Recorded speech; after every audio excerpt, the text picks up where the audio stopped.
تمہیں میرے شوہر کے ساتھ 7 راتیں گزارنی ہوں گی۔ مجھے پوری امید ہے کہ 7 راتوں میں ایک اچھا رزلٹ سامنے آ جائے گا۔ منزل کے تو کانوں سے دھواں نکلا تھا، جوس کا گلاس اس کے ہاتھ سے چھوٹ کر گرا۔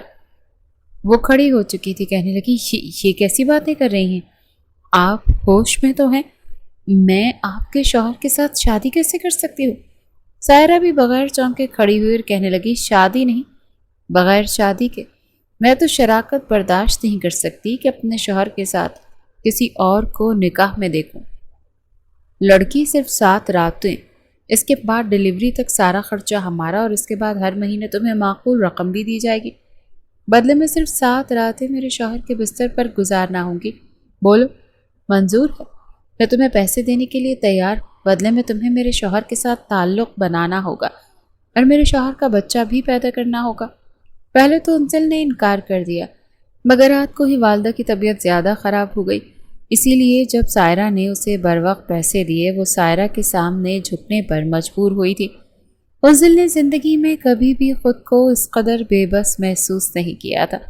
سارم کو جب اس بارے میں پتہ چلا تو اس نے پورا گھر سر پر اٹھا لیا تھا۔ وہ کسی بھی صورت ایسا ممکن ہونے نہیں دے سکتا تھا۔ وہ کیسے اپنی بیوی کے علاوہ کسی اور عورت کی نگاہ اٹھا کر بھی دیکھ سکتا تھا، اور وہ بھی ایسی لڑکی جو عمر میں بھی اس سے 10 سال چھوٹی تھی۔ یہ سوچ کر ہی اس کو اپنا سر چکراتا ہوا محسوس ہو رہا تھا۔ انزل کے باپ کا اس کے بچپن میں ہی انتقال ہو گیا تھا۔ وہ ایک غریب گھرانے سے تعلق رکھتی تھی۔ فیملی میں اس کو کوئی بھی سپورٹ کرنے کے لیے تیار نہیں تھا۔ تایا جان سے مدد لی تو انہوں نے اسے یہاں پر لا پھینکا۔ اب اس نے جو کچھ کرنا تھا خود ہی کرنا تھا۔ اگلی صبح بھی سائرہ نے جان بوجھ کر بہت بڑا تماشا کیا تھا۔ وہ کسی بھی صورت سارم کے ہاتھ میں نہیں آ رہی تھی۔ وہ کچن میں گئی اور اس نے چھری اپنی نبض پر رکھ لی۔ بتاؤ مجھے سارم، میری بات مانو گے یا نہیں؟ سارم زچ ہوا تھا۔ تم پاگل تو نہیں ہو گئی؟ ابھی اور اسی وقت سے نیچے پھینکو، وہ چلاتے ہوئے بولا تھا۔ میں قسم اٹھا کر کہتی ہوں، اگر تم نے میری بات نہیں مانی تو میں اپنی جان لے لوں گی، اور تم جانتے ہو کہ جو کچھ میں کہتی ہوں وہ کر کے دکھاتی ہوں۔ وہ اونچی اونچی آواز میں رو رہی تھی۔ آنسوؤں سے اس کا چہرہ بھیگا ہوا تھا اور اس کا وجود بھی ہولے ہولے لرز رہا تھا۔ سارم کو اس کی حالت پر ترس آ گیا۔ وہ کیا سے کیا بن گئی تھی۔ ٹھیک ہے، ریلیکس ہو جا۔ میں تمہاری بات ماننے کے لیے تیار ہوں۔ تم پلیز اسے نیچے رکھ دو۔ وہ چھوٹے چھوٹے قدم اٹھاتا اس کے پاس گیا اور اس کا ہاتھ چھری پر تھوڑا سا نرم پڑا تو سارم نے فوراً سے چھری اس کے ہاتھوں سے جھٹک کر اس کو اپنی جانب کھینچ لیا۔ وہ اس کے سینے سے لگی پھوٹ پھوٹ کر رو رہی تھی، جبکہ سارم پیار سے اس کے بالوں میں انگلیاں پھیر رہا تھا۔ پلیز میری بات مان لے، میں اب مزید اکیلے زندگی نہیں گزار سکتی ہوں۔ میری جان تم اکیلی کہاں؟ میں تمہارے ساتھ۔ مجھے بچہ چاہیے، مجھے ہر حال میں بچہ چاہیے۔ ہم اڈاپٹ بھی تو کر سکتے ہیں۔ سارم نے اسے دوسری تجویز دی تو وہ نفی میں سر ہلاتے ہوئے بولی، میں کسی اور کا بچہ نہیں پالوں گی، مجھے آپ کا بچہ چاہیے۔ وہ عجیب پاگلوں جیسی حرکتیں کر رہی تھی اور بہت زیادہ ضدی بھی ہو گئی تھی۔ انزل جو کہ اپنے کمرے کے دروازے میں کھڑی خاموشی سے اور سہمی ہوئی نظروں سے ان دونوں کو دیکھ رہی تھی، سارم کے گھورنے پر وہ بھاگتی ہوئی اپنے کمرے میں چلی گئی۔ جب سے سائرہ نے اس بارے میں بات کی تھی تب سے وہ حویلی کے اندر ہی رہ رہی تھی، ورنہ اس سے پہلے تک وہ سرونٹ کوارٹر میں رہتی تھی۔ میری جان تم جیسا کہو گی ویسا ہی ہوگا، اس کا ہاتھ اپنے ہاتھوں میں لیتے ہوئے مضبوط لہجے میں بولا تھا۔ کہیں ایسا تو نہیں ہے کہ آپ کو اس لڑکی سے محبت ہو جائے گی؟ وہ بہت خوبصورت ہے، مگر ایسا نہیں ہوگا۔ وہ ذہنی طور پر بہت زیادہ ڈسٹرب ہو چکی تھی اور سارم کو اس چیز کا یقین ہو گیا تھا کہ اس کو سائیکالوجسٹ کے پاس لے کر جانا چاہتا تھا، مگر وہ واویلا مچانا شروع کر دیتی تھی۔ اسے رات ہی وہ انزل کے کمرے میں گئی، اچھے طریقے سے نہا دھو کر اس کو گھورتے ہوئے خونخوار لہجے میں بولے تھے، اور خبردار جو تم نے میرے شوہر پر ڈورے ڈالنے کی کوشش کی، جس کام کے لیے بھیج رہی ہوں صرف یہی کام کرنا، اور اس کے علاوہ اگر تم نے کوئی چالاکی کی تو مجھ سے برا کوئی نہیں ہوگا۔ وہ اس کے بازو اس کی کمر کے ساتھ لگاتی ہوئی اس کو بری طرح سے تکلیف پہنچا رہی تھی، جبکہ انزل درد سے کرا رہی تھی۔ کیا آپ کو ذرا بھی رحم نہیں آتا؟ بے ساختہ اس کے منہ سے نکلا تو اس نے ایک زوردار تھپڑ انزل کے چہرے پر مارا تھا۔ زبان درازی کرنے سے پہلے بھی منع کیا تھا میں نے۔ کون سا میں تمہارے ساتھ زبردستی کر رہی ہوں؟ تم اپنی مرضی سے یہ سب کچھ کر رہی ہو۔ تمہیں بھی تو اپنی ماں کے علاج کے لیے پیسے چاہیے۔ یہ فضول کے ڈرامے کسی اور کے سامنے جا کر لگانا۔ میں تم جیسی عورتوں سے بہت اچھے طریقے سے واقف ہوں۔ اس کو تھپڑ مار کر اسے اس کی اوقات یاد دلا چکی تھی، جبکہ انزل اس کے کہنے پر خاموشی سے واش روم فریش ہونے کے لیے چلی گئی تھی۔ وہ باہر ہی اس کے انتظار میں کھڑی تھی۔ جو کہا ہے وہ یاد رکھنا۔ ایک بار پھر سے اس نے پاگلوں کی طرح اظہار کرتے ہوئے کہا تو اس نے جلدی سے ہاں میں سر ہلا دیا تھا۔ وہ بس کسی طرح سے سائرہ سے جان چھڑوانا چاہتی تھی۔ اسے اپنے شوہر کے کمرے میں دھکا دیتے وقت وہ تیزی سے وہاں سے چلی گئی۔ وہ اس وقت کمرے میں کہیں بھی نہیں تھا۔ انزل کی نگاہیں اس کو مسلسل تلاش کر رہی تھی۔ آنکھوں میں آنسو پھیلنے کی وجہ سے منظر بار بار دھندلا ہو رہا تھا۔ اس نے دیکھا کہ وہ بالکنی میں کھڑا سگریٹ پھونک رہا تھا۔ وہ چھوٹے چھوٹے قدم اٹھاتی اس کے پاس گئی اور اس کے پیچھے جا کر کھڑی ہو گئی۔ کیا تم اس کے لیے دلی طور پر راضی ہو؟ وہ جانتا تھا کوئی بھی عورت کبھی بھی راضی نہیں ہو سکتی۔ انزل نے جلدی سے نفی میں سر ہلا دیا۔ آخر میں کیسے جان بوجھ کر اس گناہ کو اپنے سر پر لے سکتی ہوں؟ میں جانتے بوجھتے ہوئے کیسے جہنم میں چھلانگ لگا سکتی ہوں؟ تو پھر تم یہاں پر کیوں آئی ہو؟ میں آپ سے مدد طلب کرنے کے لیے آئی ہوں۔ یہ سن کر وہ پھیکے سے انداز میں مسکرا دیا۔ میں تمہاری کیا مدد کر سکتا ہوں؟ میں نے آپ سے پہلے بھی کہا تھا کہ آپ مجھ سے نکاح کر لیں۔ اس نے سگریٹ زمین پر پھینکا اور اسے اپنے پاؤں کے نیچے مسل دیا۔ اگر آپ مجھ سے نکاح کریں گے تو ہم دونوں ہی گناہ سے بچ جائیں گے۔ تمہیں پتہ ہے کہ اگر سائرہ کو اس بارے میں علم ہو گیا تو وہ کتنا بڑا تماشا لگائے گی۔ ان کو اولاد چاہیے، آپ کو ان کی خوشی چاہیے، اور میں چاہتی ہوں کہ میں کوئی گناہ نہ کروں۔ اسی لیے یہ نکاح ہم تینوں کے لیے ضروری ہے۔ فکر مت کریں، میں انہیں کبھی بھی اس بارے میں کچھ بھی نہیں بتاؤں گی۔ جیسے ہی یہ بچہ اس دنیا میں آئے گا آپ مجھے طلاق دے دیجیے گا۔ یہ الفاظ اس نے کتنی مشکل سے ادا کیے تھے یہ صرف انزل ہی جانتی تھی یا اس کا رب جانتا تھا۔ اور آج کی رات یہ سن کر اس کے گال شرم کے مارے لال ہو گئے تھے۔ جاؤ صوفے پر جا کر لیٹ جاؤ۔ اس نے ایک اور سگریٹ نکالا اور اس کو سلگانے لگا۔ اس کی بات سن کر اس کے چہرے کی طرف دیکھنے لگی تھی۔ جو کہا ہے وہ کرو۔ وہ جو غصہ مت دلاؤ، کہیں ایسا نہ ہو کہ میرا ارادہ بدل جائے، دھمکی آمیز انداز میں کہتا وہ اس کو اندر تک لرزنے پر مجبور کر گیا تھا۔ اگلے ہی لمحے وہ چیل کی تیزی سے صوفے پر جا کر لیٹ گئی تھی۔ ایک بڑا بوجھ اس کے ذہن سے اتر گیا تھا۔ وہ کافی حد تک پرسکون ہو گئے تھے۔ جب وہ کمرے میں گیا تو اس نے دیکھا کہ تم کمفرٹر کے بغیر ہی صوفے پر سوئی کانپ رہی تھی۔ اس نے آگے بڑھ کر کمبل اس پر ڈال دیا اور اس کے قریب گھٹنوں کے بل بیٹھ کر اس کے چہرے کو دیکھنے لگا۔ مجبوری انسان سے کیا کچھ نہیں کرواتی، وہ یہ سوچ کر رہ گیا تھا۔ انزل صاحبہ، اس نے دھیمے لہجے میں اس کا نام لیا تو وہ ہلکا سا کسمس آئی۔ یہ دیکھ کر وہ پیچھے کی طرف ہٹا اور بیڈ پر نیم دراز ہو گیا۔ پوری رات تھی، وہ سو نہیں پایا تھا۔ فیوچر کی ٹینشن اس کو کھائے جا رہی تھی۔ صبح فجر کے وقت اس نے نماز پڑھی اور سب کچھ اپنے رب کے حوالے کر دیا۔ وہ جب اٹھی تو سورج کی کرنیں اس کے چہرے پر پڑ رہی تھیں۔ واش روم سے پانی گرنے کی آوازیں آ رہی تھیں۔ موصوف اٹھ چکے تھے۔ کھڑوس انسان اتنا بھی برا نہیں ہے، اس نے مسکراتے ہوئے سوچا۔ اسی وقت ہی کمرے کے دروازے پر زور زور سے دستک ہونے لگی۔ یوں لگ رہا تھا جیسے کوئی دروازہ توڑنے کی کوشش کر رہا ہو۔ وہ جلدی سے اٹھی اور جا کر کمرے کا دروازہ کھول دیا۔ سائرہ سامنے ہی کھڑی تھی اور اس کے ماتھے پر بل پڑے ہوئے تھے اور اس نے اپنے بازو لپیٹے ہوئے تھے۔ وہ اس کا ہاتھ پکڑ کر اسے بولنے کا موقع دیے بغیر ہی اسے کھینچتے ہوئے اپنے ساتھ لے کر گئی۔ تمہارے پاس صرف اور صرف 1 ہفتے کا وقت ہے۔ اگر 1 ہفتے میں تم نے بس کر جائیں۔ آپ کس طرح کی باتیں کر رہی ہیں؟ وہ جھنجھلاتے ہوئے بولی۔ میرے ہاتھ میں کچھ بھی نہیں ہے، سب کچھ اوپر والے کے ہاتھ میں ہے۔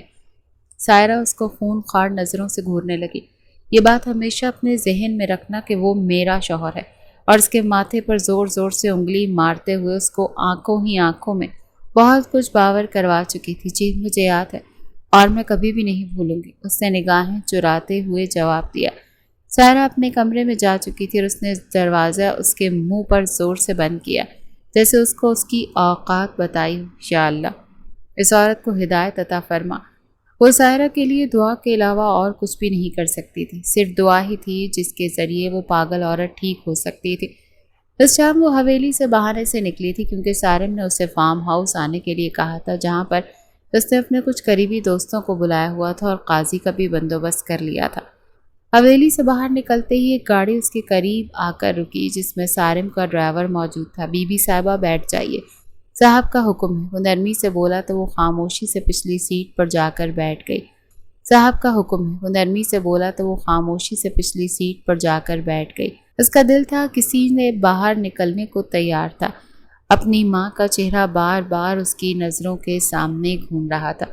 اگر امی کو پتہ چل گیا کہ میں یہ سب کچھ کر رہی ہوں تو وہ تو مجھ سے کبھی بھی بات نہیں کریں گی، انہیں تو مجھ سے شدید نفرت ہو جائے گی۔ چہرہ پھر سے آنسوؤں سے تر ہو گیا تھا۔ وہاں پر پہنچی تو سارم کے دوست اس کو عجیب و غریب نظروں سے دیکھ رہے تھے۔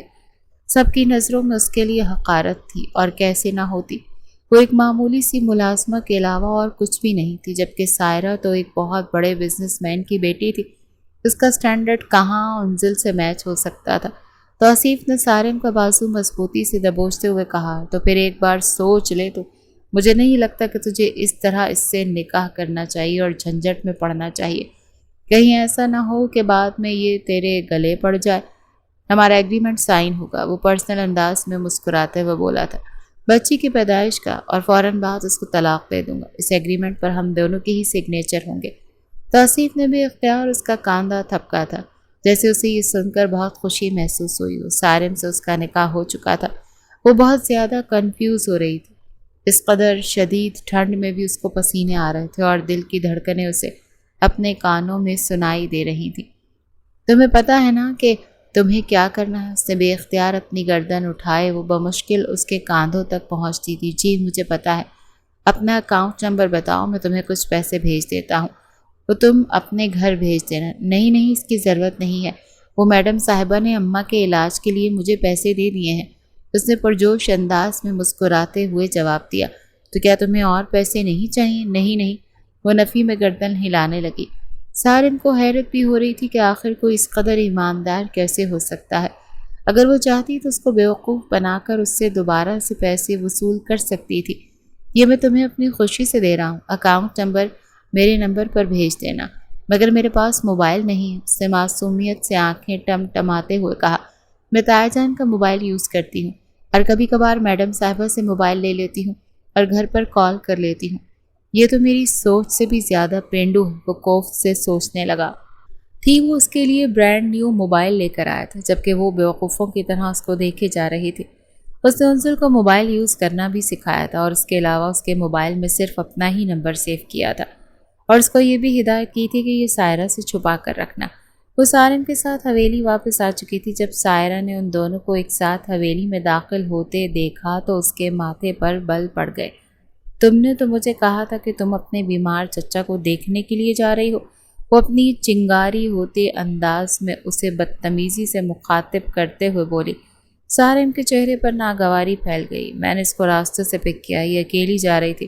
تم نے تو مجھے کہا تھا کہ تم اپنے بیمار چچا کو دیکھنے کے لیے جا رہی ہو، مجھے ٹھیک نہیں لگا، اسی لیے میں اسے اپنے ساتھ ہی لے آیا۔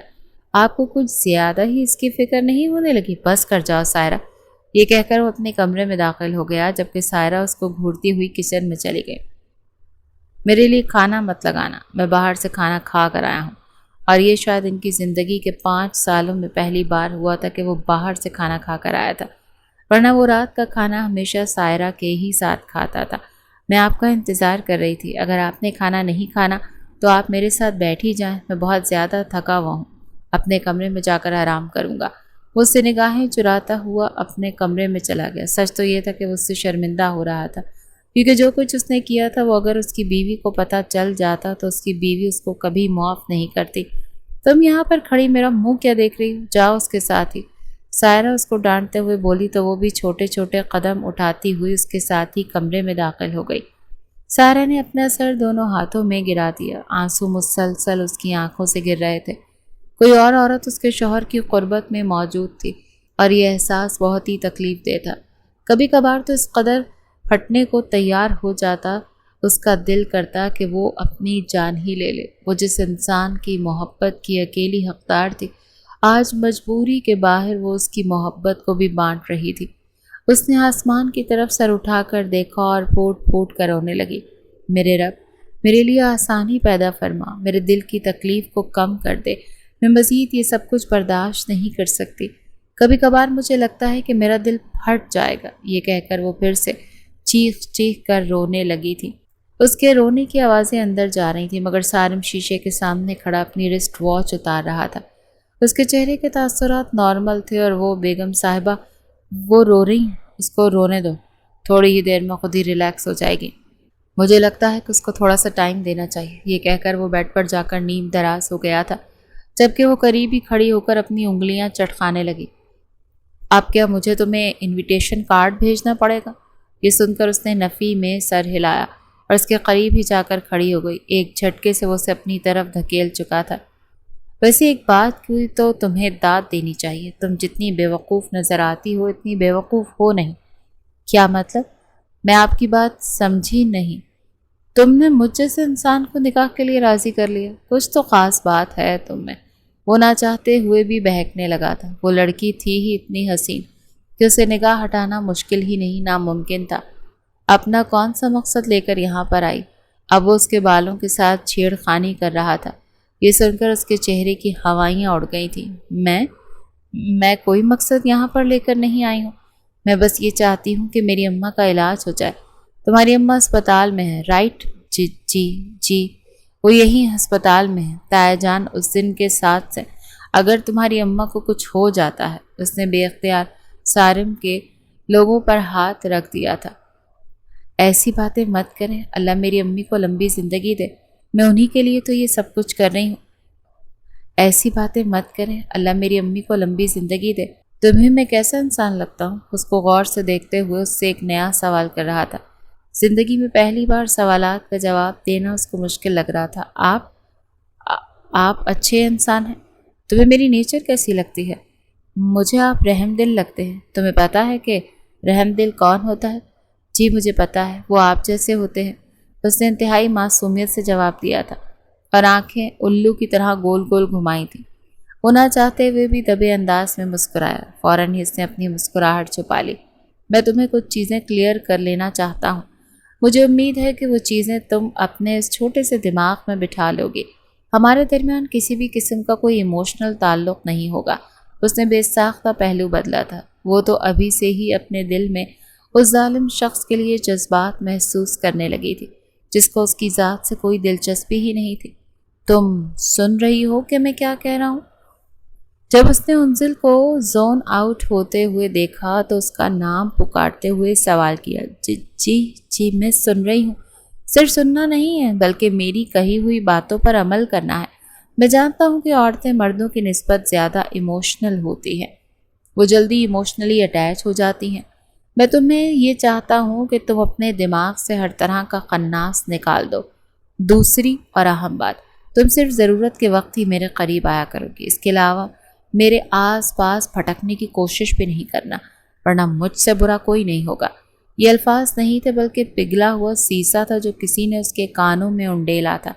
ان کی چبھن اس قدر شدید تھی کہ اسے اپنے کانوں سے خون نکلتا ہوا محسوس ہونے لگا تھا۔ تکلیف تھی کہ بڑھتی چلی جا رہی تھی۔ اس نے اپنی گردن جھکا لی۔ سارم اس کو امید کی ڈور نہیں تھمانا چاہتا تھا۔ یہ کہہ کر اس نے آگے بڑھ کر کمرے کی لائٹ آف کر دی تھی اور اس کا بازو پکڑ کر اسے اپنی جانب کھینچ لیا۔ رات آہستہ آہستہ گزرتی چلی گئی تھی اور وہ اس کی قربت میں بھیگتی چلی جا رہی تھی۔ سارم جس کی گرفت شروع میں مضبوط تھی مگر وہ آہستہ آہستہ نرم بڑھ رہا تھا۔ دھیرے دھیرے اس کے بالوں میں ہاتھ پھیرتا، اس کی گردن پر جھکتا تھا اور یہی تھا کہ بس قربت کے لمحات گزارے اور پھر کمرے سے باہر چلا جائے۔ مگر نہ جانے کیوں برسوں بعد جو سکون سارم کو چاہیے تھا وہ اسے اس انزل کے وجود میں دکھائی دے رہا تھا۔ ورنہ اس سے پہلے کئی برس گزر چکے، جب بھی وہ سائرہ کے قریب جاتا تو وہ فوراً اسے قریب آتے ہی اس سے یہی سرگوشیاں کرتی کہ اس بار ہمارے ملن کے بعد میں ماں بن جاؤں گی نا، پھر ہمارے بھی بچے ہوں گے۔ کیا ہی اچھا ہو کہ میں جڑواں بچوں کی ماں بن جاؤں۔ پہلے تو مجھے بیٹا ہی چاہیے، اس کے بعد بیٹی، اور اگر جڑواں بچے ہوئے تو ایک بیٹا ایک بیٹی، کتنا مزہ آئے گا نا۔ بلا شبہ سارے کو بھی بچوں کی محبت تھی، لیکن وہ قربت کے لمحات میں صرف اپنی بیوی کی سسکیاں اپنے کانوں سے گونجتی ہوئی سننا چاہتا تھا۔ مگر جب وہ اس طرح کی باتیں کرتی تو وہ بد مزہ سا ہو جاتا۔ وہ لڑکی خاموشی سے بس درد سے کرا رہی تھی اور سارم اس پر شدتیں لٹاتا جا رہا تھا۔ بغیر اس کی معصوم سی جان پر رحم کیے اس لڑکی پر تشدد نہیں کرنا چاہتا تھا، نہ ہی اس کو تکلیف پہنچانا چاہتا تھا۔ یہ جو کچھ بھی ہو رہا تھا اس کی اپنی میوچل انڈرسٹینڈنگ کے بیس پر ہو رہا تھا۔ اس میں کسی کا کوئی قصور نہیں تھا۔ صبح جب وہ سو کر اٹھی تو اس نے دیکھا کہ سارم کا سر اس کے کاندھے پر تھا اور اس کے ہلکے ہلکے خراٹوں کی آواز پورے کمرے میں گونج رہی تھی۔ اس کی مونچھیں جنہیں دیکھ کر وہ کھل کر مسکرا دی۔ آپ بہت پیارے ہیں، اس نے ایکسائٹڈ ہو کر کہا اور اس کی مونچھوں کے ساتھ کھیلنے لگی۔ آپ دل کے بھی بہت اچھے ہیں۔ اس کے دل میں گدگدی سی ہوئی، لیکن جب اسے یاد آئی کہ یہ قربت، یہ تعلق وقتی ہے، جیسے ہی سارم کا بچہ اس دنیا میں آئے گا وہ اس سے دور ہو جائے گی، تو اس کی ساری ایکسائٹمنٹ غائب ہو گئی تھی۔ اب وہ بیک گراؤنڈ کے ساتھ ٹیک لگا کر بیٹھے ہوئے تھی اور سارم کے ایک ایک نقش کو حفظ کر رہی تھی۔ کیا میں کبھی آپ سے موو آن کر پاؤں گی؟ میری زندگی میں تو آج سے پہلے آپ کے علاوہ کوئی مرد نہیں آیا۔ میں آپ کے بغیر کیسے زندگی گزاروں گی؟ یا اللہ، یہ میں کیا سوچ رہی ہوں؟ ابھی اس انسان کے ساتھ مجھے صرف ایک دن ہی گزرا اور میں… اماں جان ٹھیک کہتی ہیں، ہم عورتیں بہت بیوقوف ہوتی ہیں۔ اس نے اپنے آپ کو کوسا تھا۔ دروازہ پھر سے زور زور سے بجنے لگا۔ سائرہ ہی ہو سکتی تھی اور توقع کے عین مطابق وہی تھی۔ پچھلی بار کی طرح اس بار بھی سائرہ نے اسے دھکے دے کر کمرے سے باہر نکالا۔ یہ دیکھ کر سارم کے ماتھے پر بل پڑ گئے۔ کیا کر رہی ہو تم؟ پاگل تو نہیں ہو گئی ہو؟ یہ کیا طریقہ ہے؟ آپ اس کا ساتھ کیوں دے رہے؟ خیریت تو ہے؟ کہیں ایسا تو نہیں کہ 2 ہی راتوں میں آپ کو اس سے محبت ہو گئی ہے؟ بس کر دو، خدا کے لیے بس کر دو۔ میں جو کچھ بھی کر رہا ہوں تمہارے کہنے پر کر رہا ہوں۔ مجھے اس لڑکی کی ذات میں ذرا برابر بھی دلچسپی نہیں ہے اور تم یہ اچھے طریقے سے جانتی ہو۔ میں بس تمہیں اتنا سمجھانا چاہتا ہوں کہ کسی مظلوم پر اتنا ظلم مت کرو کہ اس کی بد دعا تمہیں لے ڈوبے۔ یہ کہہ کر وہ جھنجھلاتے ہوئے واش روم میں گھس گیا تھا۔ وہ اس کے باہر نکلنے کا انتظار کر رہی تھی۔ آپ جانتے ہیں کہ آج کتنا خاص دن ہے؟ اس نے سارم کا موڈ خوشگوار کرنا چاہا جو کہ بری طرح سے متاثر ہو گیا تھا۔ مجھے نہیں جاننا اور نہ ہی مجھے کوئی دلچسپی ہے۔ اس کی بات سن کر سائرہ پھر پھوٹ پھوٹ کر رونے لگی تھی۔ یا اللہ، یا اللہ، میری برداشت کبھی کبھی مت توڑنا، کیونکہ جس دن میرے صبر کا پیمانہ لبریز ہو گیا اور جس دن میری برداشت کی حد مکمل ہو گئی اس دن سب لوگ پچھتاؤ گے۔ وہ سائرہ کو گھورتا وہ آفس کے لیے نکل گیا تھا اور زندگی میں پہلی بار ہی وہ اس سے لڑ کر جا رہا تھا، ورنہ جب بھی وہ اسے رخصت کرتی تھی تو دونوں کے لبوں پر مسکراہٹ پھیلی ہوتی تھی۔ سارم اس کے ساتھ شرارتیں کر رہا ہوتا تھا اور اس کو کہہ رہا ہوتا تھا کہ میرا تمہارے بغیر آفس میں کیسے دن گزرے گا؟ تم ایسا کرو کہ میرے ساتھ ہی میرے آفس چلا کرو۔ جب تک میرا کام مکمل نہیں ہوتا تم میرے ساتھ ہی بیٹھی رہا کرو۔ میں جب وقفے وقفے سے تمہیں دیکھوں گا تو میرے دل کو بھی تسلی ملتی رہے گی۔ یہ سن کر بعض اوقات وہ جھیمتی اور بعض اوقات اس کے سینے پر ہاتھ رکھ کر اس کو زبردستی گھر سے باہر دھکیلتی تھی اور وہ ہنستا ہوا رخصت ہوتا تھا۔ کہیں میں نے اپنی زندگی کی سب سے بڑی غلطی تو نہیں کر دی؟ مجھے اس عورت کو اس کے گھر میں لانا ہی نہیں چاہیے تھا، لیکن اب میں کیا کروں؟ اب تو وقت گزر گیا ہے۔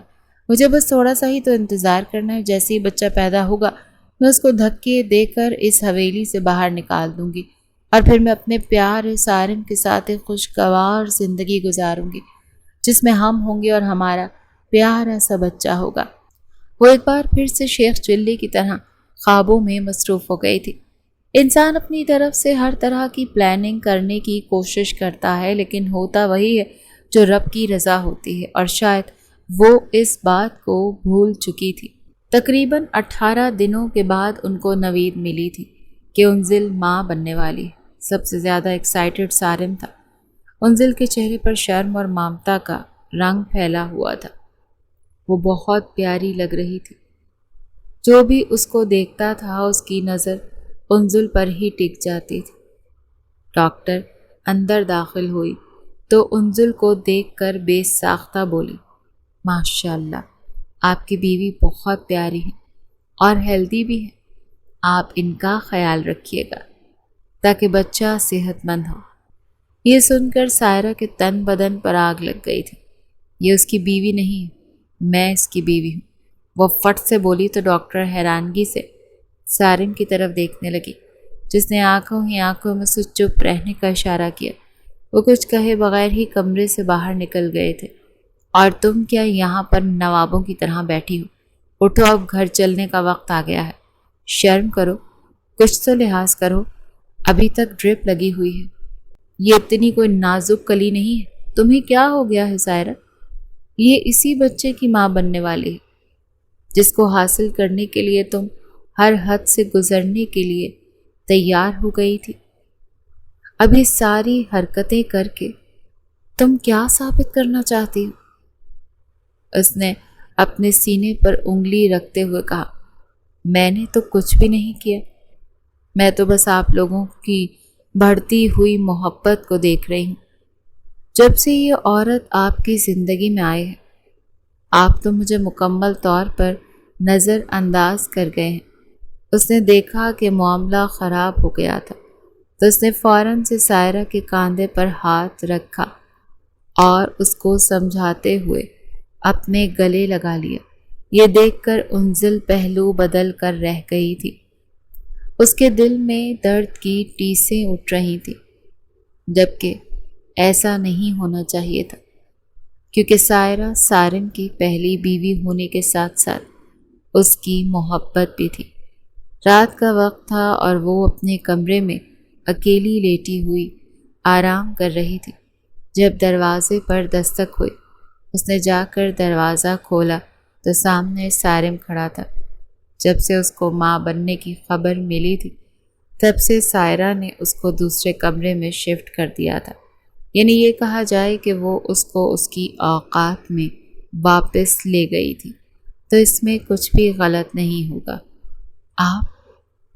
آپ یہاں پر؟ اس نے حیرانگی کا اظہار کرتے ہوئے کہا۔ ہاں، مجھے نیند نہیں آ رہی تھی، یہ کہہ کر وہ خاموشی سے اس کے کمرے میں داخل ہو گیا تھا۔ اگر سائرہ بیگم کو اس بارے میں پتہ چل گیا، وہ نیند کی گولیاں کھا کر سو چکی ہے اور فجر سے پہلے تک نہیں اٹھے گی۔ تم اس کی ٹینشن نہ لو۔ وہ اسی سے پوچھنا چاہتی تھی کہ آخر اس کا یہاں پر آنے کا کیا مقصد ہے۔ وہ کوئی بھی بات کیے بغیر خاموشی سے بیڈ پر جا کر لیٹ گیا تھا۔ کیا آپ کے سر میں درد ہو رہا ہے؟ اس نے معصومیت سے سوال کیا۔ اس نے تیزی سے ہاں میں سر ہلایا تو اس کے بالوں میں ہاتھ پھیرنے لگی اور اس کا سر دبانے لگی۔ وہ نیند کی گہری وادیوں میں چلا گیا تھا۔ اب وہ انزل کو کیا بتاتا کہ اسے اس کی عادت ہو گئی تھی۔ اب اس کے بغیر نہ تو اسے نیند آتی تھی، نہ ہی اپنے کمرے میں اسے سکون ملتا تھا، اور یہ بات بہت ہی حیرت انگیز تھی۔ یہ نہیں تھا کہ سائرہ اس کے دل سے اتر چکی تھی، وہ ابھی بھی اس عورت سے محبت کرتا تھا، مگر وہ اس کی حرکتوں سے عاجز آ گیا تھا۔ مرد کو ہمیشہ وہ عورت پسند آتی ہے جو اس کو سکون دے، جو اس کے مسئلے سنے، نہ کہ اس کے لیے مسئلے پیدا کرے۔ وہ باہر سے جب تھکا ہارا گھر آتا ہے تو اس کی خواہش ہوتی ہے کہ اس کی بیوی مسکرا کر اس کا استقبال کرے اور اس کی تھکن دور کرنے کا سامان تیار کرے، مگر سائرہ دن بدن وحشی اور پاگل ہوتی جا رہی تھی۔ اس کی حرکتیں سدھرنے کے بجائے خراب ہوتی جا رہی تھیں۔ اس کو لگا تھا کہ اس کی خواہش پوری کرنے کے بعد اس کو نارمل کرنے میں کامیاب ہو جائے گا، مگر یہ بھی اس کی غلط فہمی تھی۔ اب وہ پہلے سے زیادہ انسیکیور ہو گئی تھی، ہر وقت ہی وہم کرتی رہتی تھی اور پھر ان وہموں کی بنیاد پر اس پر الزامات لگاتی تھی، اس کے کردار پر وار کرتی تھی۔ سارم کی جگہ اگر وہاں پر کوئی اور مرد ہوتا تو کب کا اس کو طلاق دے چکا ہوتا۔ جتنا صبر سارم میں تھا اتنا صبر کسی میں نہیں تھا۔ انزل خاموشی سے اس کے چہرے کو دیکھتی جا رہی تھی۔ تھوڑی ہی دیر میں وہ بھی نیند کی گہری وادیوں میں چلی گئی تھی۔ فجر کی اذانوں کے قریب ہی سارم کی آنکھ کھل گئی تھی۔ اس نے دیکھا اس کے سینے پر سر رکھ کر لیٹی ہوئی تھی۔ وہ اپنے کمرے میں نہیں جانا چاہتا تھا، وہ اسی عورت کے پاس ہی رکنا چاہتا تھا جس عورت کے پاس اسے سکون مل رہا تھا، مگر پھر سائرہ کا سوچتے ہوئے وہ نہ چاہتے ہوئے بھی چپ چاپ کمرے سے باہر نکل گیا۔ اس دن کے بعد وہ انزل کا بہت زیادہ خیال رکھنے لگا تھا۔ اس کی چھوٹی سے چھوٹی ضرورت کو پورا کرتا تھا۔ اس کی دیکھ بھال کے لیے اس نے کیئر ٹیکر بھی رکھ لی تھی۔ انزل کو کچن کا کوئی کام بھی کرنے کی اجازت نہیں تھی۔ سائرہ کو جب بہت زیادہ غصہ آتا تھا تو وہ جان بوجھ کر اس کو کچن میں گھسا دیتی تھی۔ اب سارم نے کچن میں کیمرے لگوا دیے تھے اور سائرہ کو بھی سختی سے منع کر دیا تھا کہ تم اس سے کوئی کام نہیں کرواؤ گی۔ جب سائرہ اس کو انزل کا خیال رکھتے ہوئے دیکھتی تھی تو اس کو جیلسی ہوتی تھی۔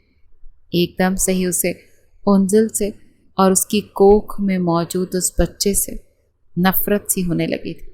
بیگم صاحبہ، مجھے تو لگتا ہے کہ انزل صاحبہ آپ کی جگہ لینے میں کامیاب ہو گئی ہیں۔ وہ حویلی کی پرانی ملازمہ تھی۔ تم ہوش میں تو ہو؟ یہ تم کیا کہہ رہی ہو؟ بیگم صاحبہ، میں وہی کہہ رہی ہوں جو میں نے اپنی آنکھوں سے دیکھا ہے۔ وہ انزل صاحبہ کا بہت زیادہ خیال رکھتے ہیں۔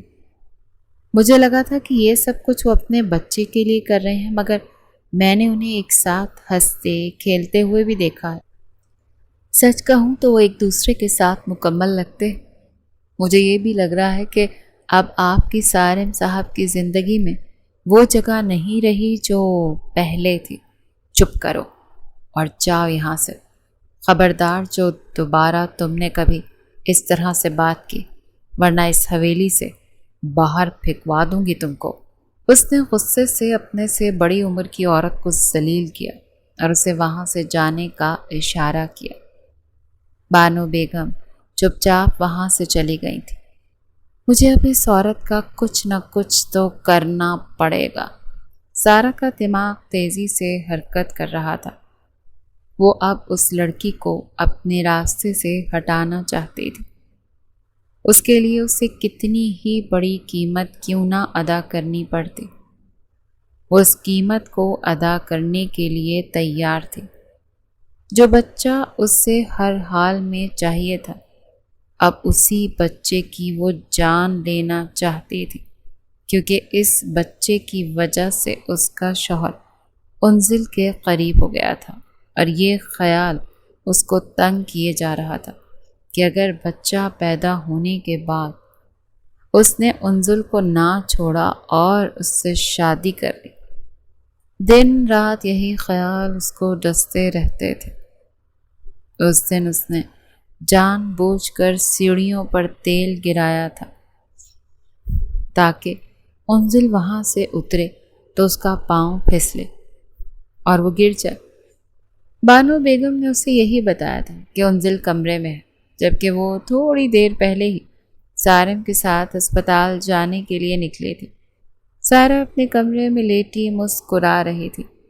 وہاں پر کوئی کیمرہ موجود نہیں تھا، اسی لیے اس کو یقین تھا کہ کوئی بھی اس کو نہیں پکڑ پائے گا اور وہ یہ الزام کسی ملازمہ پر لگا دے گی۔ اسی وقت ہی اس کا موبائل وجہ ہسپتال سے کال آئی، اس کے شوہر کا ایکسیڈنٹ ہو گیا تھا۔ یہ خبر سن کر اسے اپنا سر گول گول گھومتا ہوا محسوس ہوا تھا۔ اس کے دماغ سے ہر چیز نکل چکی تھی۔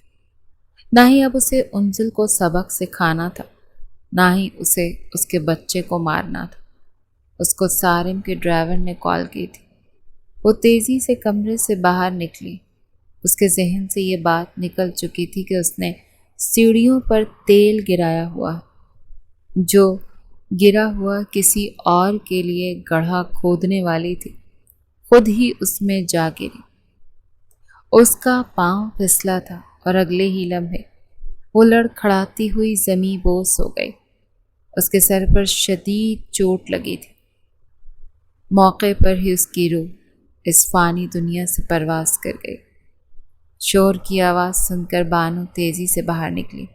سامنے کا منظر دیکھ کر وہ بہت زیادہ گھبرا گئی تھی۔ اس نے سائرہ بیگم کا سر اپنی گود میں رکھا اور ان کے چہرے کو تھپکا، مگر اس کا سر ایک طرف کو ڈھلک گیا تھا اور اس کی نفس بھی رک چکی تھی۔ سائرہ کی موت سارم پر قیامت بن کر ٹوٹی تھی۔ جس ڈرائیور نے سائرہ کو کال کی تھی وہ خوفزدہ ہو کر وہاں سے بھاگ گیا تھا۔ حالانکہ سارم نے اس کو کوئی نقصان نہیں پہنچانا تھا۔ انزل کے لیے سارم کو سنبھالنا بہت مشکل ہو گیا تھا۔ انزل کے لیے سارم کو سنبھالنا بہت مشکل ہو گیا تھا۔ اس کو بھی سائرہ کے لیے افسوس ہو رہا تھا۔ سائرہ کی ماں حویلی آئی تھی۔ اسے انزل کے بارے میں سب کچھ پتہ چلا تھا۔ اس کو دھکے دے کر حویلی سے باہر نکالنے ہی لگی تھی کہ سارم نے اس کے بازو آزاد کروائے اور چلاتے ہوئے بولا، خبردار، خبردار جو آپ نے میری بیوی کو ہاتھ لگایا، مجھ سے برا کوئی نہیں ہوگا۔ یہ تم کیا کہہ رہے ہو؟ یہ میری بیوی، میں نے اس سے نکاح کیا اور یہ نکاح آپ کی بیٹی ہی کے کہنے پر ہوا تھا۔ وہ ماں نہیں بن سکتی تھی، مگر وہ یہ چاہتی تھی کہ میں کسی اور کے ساتھ تعلق بناؤں اور اس طرح سے اس کی گود میں بچہ آ جائے گا۔ وہ نگاہیں چراتے ہوئے بولا تھا۔ اس نے انزل کو وہاں سے جانے کا اشارہ کیا تھا، جو کہ ڈری سہمی کھڑی تھی۔ تو تم نے صرف اور صرف بچے کے لیے اس عورت سے شادی کی تھی؟ اب تو میری بیٹی اس دنیا سے جا چکی ہے اور اس کی خواہش بھی اس کے ساتھ ہی مر چکی ہے۔ پھر یہ عورت یہاں پر کیا کر رہی؟ میں نے آپ کو پہلے بھی بتایا تھا کہ، اور اب بھی بتا رہا ہوں، کہ یہ میری بیوی ہے، اور بہت جلد میں آفیشلی پوری دنیا کے سامنے بھی یہ بات کلیئر کر دوں گا کہ آپ کو میرے معاملے میں اب دخل اندازی کرنے کی کوئی ضرورت نہیں ہے۔ آپ یہاں سے جا سکتے۔ وہ جانتا تھا کہ سائرہ کو ہر الٹا مشورہ دینے والی اس کی ماں تھی۔ انزل کے معاملے میں بھی سائرہ کی ماں نے اس کو فورس کیا تھا۔ سارم نے خود ان ماں بیٹی کی باتیں سنی تھی اور وہ سائرہ سے بہت مایوس بھی ہوا تھا۔ وہ زیادہ تر وقت اکیلا گزارتا تھا۔ اب اس نے انزل کے ساتھ ٹائم سپینڈ کرنا چھوڑ دیا تھا۔ دوسری طرف وہ اپنا خیال رکھنے کے ساتھ ساتھ اس کا خیال رکھنے کی بھی ہر ممکن کوشش کرتی تھی۔